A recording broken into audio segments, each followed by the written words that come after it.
हुसैन ने पिलाया। अगर हुसैन नहीं चाहते, किसी यजीदी की हिम्मत नहीं थी कि वो नहर फरात पी लेता, वो तो सुखा देते, मगर सुखाया नहीं, हुसैन ने पिलाया।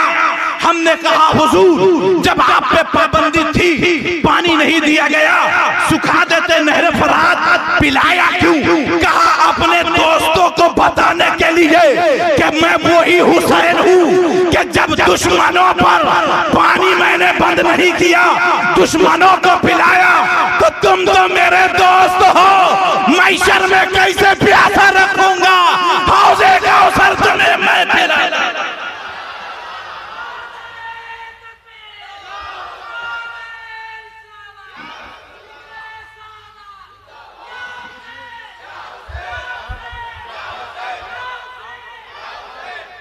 और एक कानून पलटा हुसैन ने, एक और कानून पलटा। क्या कानून पलटा? 10 मुहर्रम से पहले ये कायदा और कानून था कि जंग के मैदान में तलवार बोलती थी,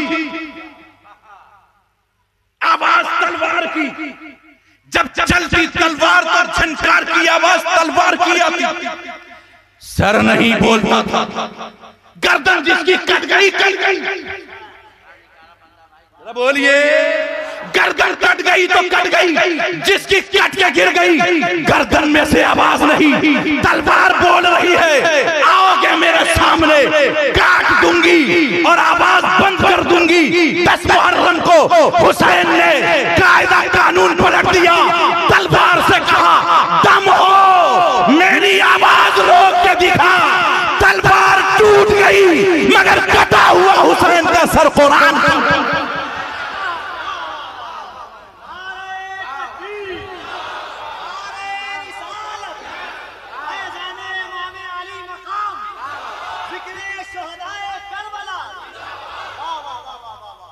दस मुहर्रम को तलवार खामोश हो गई, बोलिए ना, मेरे हुसैन का सर बोलता रहा।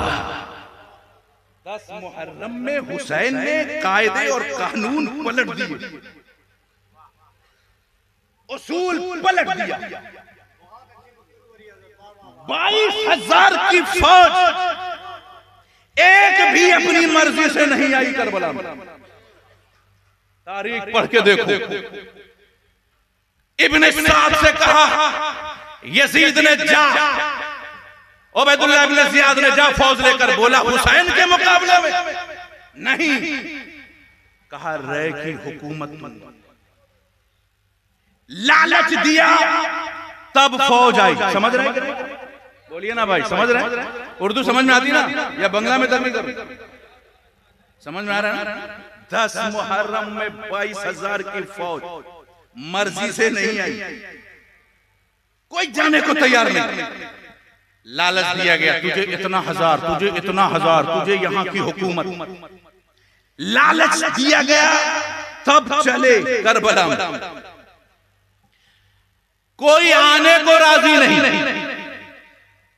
72 जानेसार में एक भी जाने को राजी नहीं। जरा बोलिए, वहां कोई आने को नहीं, यहां से कोई जाने को नहीं।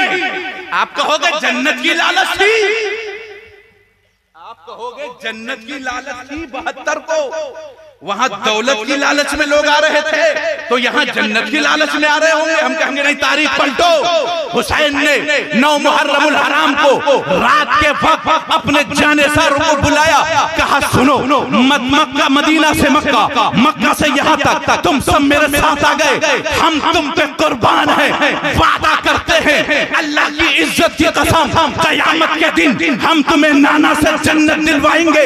बस यहाँ तक सफर हो गया, चराग मैं बुझा देता हूँ, तुम लोग अंधेरे में अपने अपने घर चले जाओ। यजीद को दुश्मनी मुझसे है, जंग मैं लड़ूंगा, तुमसे नहीं है, चले जाओ, जन्नत मैं दिलवाऊंगा। चराग बुझा दिया। आधे घंटे के बाद जब हुसैन ने चराग जलाया तो जितने पहले थे उतने ही अब है, एक भी ना हिला।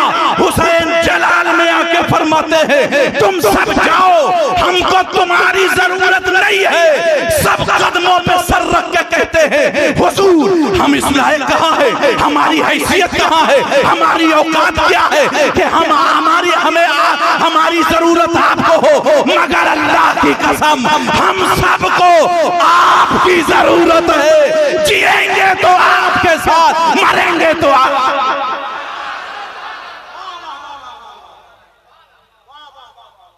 वहां कोई रुक नहीं रहा था, यहां कोई झुक नहीं रहा। बोलिए, वहां लालच दे के बुलाया जा रहा था, यहां चिराग बुझा बुझा के भगाया जा रहा था। मगर हुसैन की मोहब्बत ऐसी थी कि वलीद ने दरबार में रात को तन्हाई में बुला के कहा यजीद की बैत कर लो। हुसैन ने फरमाया नहीं। बहुत देर में नहीं आ रहे हो, बहुत देर में आ रहे हैं, जरा जोर से बोलिए या रसूल अल्लाह। सुन रहे हैं ना आप लोग? समझ में आ रही गुफ्तगू? मैं बिल्कुल नई गुफ्तगू कर रहा हूं आपसे, बिल्कुल नई गुफ्तगू कर रहा हूं। मैं कोशिश कर रहा हूं कि आपको समझ में आए। जोर से कहिए या रसूल अल्लाह। मैदान करबला में मेरे हुसैन ने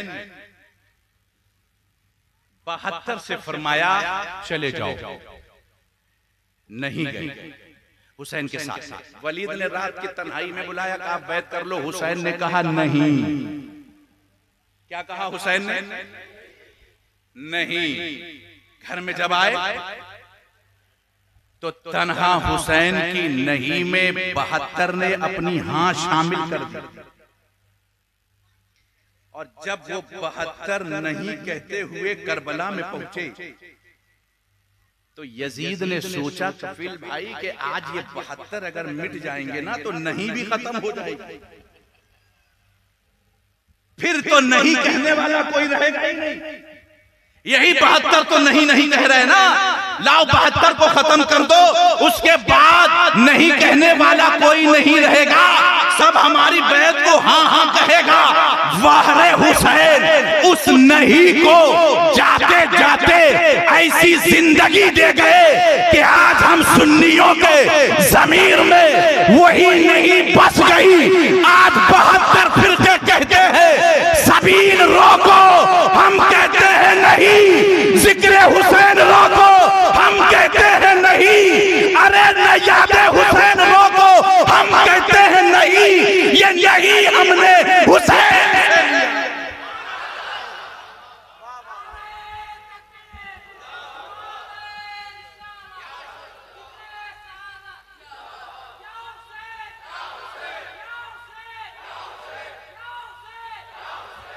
आज लोग ये कहते हैं हुसैन खुद को तो बचा ना सके तो सुन्नियों तुम्हें क्या बचाएगा। मैं जवाब दे रहा हूं। मैदाने करबला में हुसैन की शहादत हुसैन की मजबूरी नहीं थी, वरना कायनात में ऐसी कौन सी तलवार है जो हुसैन की गर्दन को काट दे। बोलिए, जब इब्राहिम अलैहिस्सलाम के बेटे इस्माइल के हलक को तेज छुरी ना काट सके तो आले मोहम्मद को तलवार काट दे। नहीं, मैदाने करबला में हुसैन की शहादत हुसैन की मजबूरी नहीं थी, ये अल्लाह की मंजूरी थी। मजबूरी और है, मंजूरी और है।